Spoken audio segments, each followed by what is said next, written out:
What's your name? My name is Anika. Everyone calls me Nikki. Nikki. So I've seen you here, pumped up. You're wearing the Paula Jean button. Talk to me just about this whole campaign. I don't know if you volunteered for Paula. What's it been like? Because we know that you've been up against just a really, really corrupt Democratic Party. And come over here. That's definitely true. I've been helping Paula with her graphics. I work for Aaron Hackett for Board of Education as well as Paula, and it has been an uphill battle, honestly. But everyone's been so receptive. We have so many positive responses, and people have been so kind, honestly. And it's just been so crazy, but so worth it. I'm really glad that we got to actually hear real people with real stories rather than secondhand stories and the way Joe Manchin gets his information. So, and you know, it's interesting to me, like, even if she wins, she loses, I mean, more and more people seem to be waking up. Like, I know viewers want a win like now, but she's talking to Republicans who are changing their party affiliation to vote for her. Can you kind of talk about what you've seen in terms of people being receptive to a progressive's message? Paula has really tried to connect with everyone regardless of their party line, and they're responding, and it's great. I mean, the way that she talks to people, it's not about where you line up, it's about the issues that you're facing. It's about the problems that your family have, whether your family has clean water, health care, and that's not a party line issue. That's something that everyone can agree with. And it's really brought in a lot of people from a lot of different walks of life. And for you personally, talk about what you're struggling with in West Virginia. We know about the opioids, joblessness. Talk about your personal experience. What kind of issues affect your life?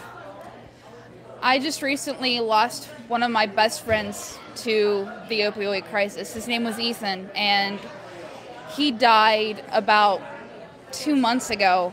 He was from Kaiser, West Virginia. They recently had a memorial.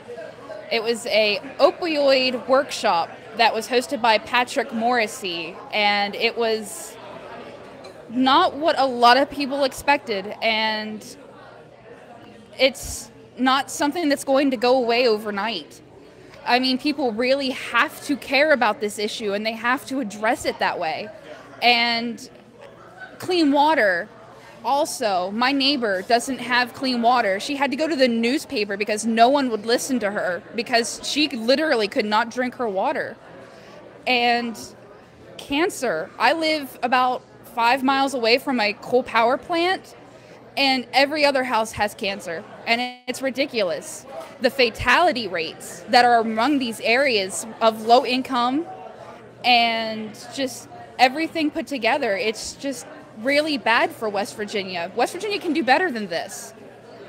And I just want to remind you, she just said everyone on that block who lives near that coal plant has cancer. Joe Manchin has taken over $700,000 from the coal mining industry in his Senate career. Over $700,000 when he knows what she just said.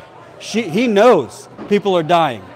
So whether he wins tonight, whether he won tonight or not, people are waking up. I am seeing it. She is seeing it. And talk to me just personally about, you know, we look at West Virginia, we look at Indiana, that the primary is tonight, they have opioids, but it's part of the opioid addiction is people are desperate because they don't have jobs, or they're working 3 jobs, or they don't have health insurance. You get to a point in life when you don't have hope that you look for comfort in other places. Can you talk about what are the factors that you feel are leading to this opioid addiction? It's the fact that in low-income areas, a lot of times there isn't another option. I mean, whenever you don't have recovery programs, whenever you don't have proper rehabilitation services, whenever you don't have mental health services available in these low-income areas, and then you're constantly pushing these opioids into these towns, like Patrick Morrissey pushes the pills into these communities, and then he is not held accountable, and he needs to be. that is one of the main issues that we are having, is that these politicians are not being held accountable regardless of them realizing that there is an issue or not. So, I mean, it's just one of the biggest factors is making sure that people have a livable wage and making sure that they have the proper services. Thank you so much. I appreciate it. Yeah.